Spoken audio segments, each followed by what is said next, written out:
sa isa't isa, lalong pagmamahal sa ating bansa, tayong lahat mabulot sa pagkakaisa.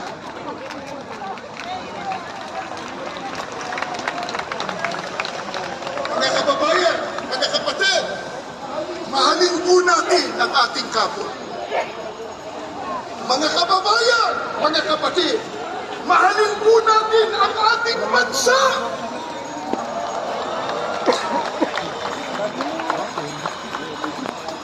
Hindi ang pera, hindi ang kapakanan pangsarili. Sa makapit, para sa ating bansa, pagyamanin po natin ang pagkakaisa, udyok ng pagmamahalan at pagmamalasakit. Mga kababayan,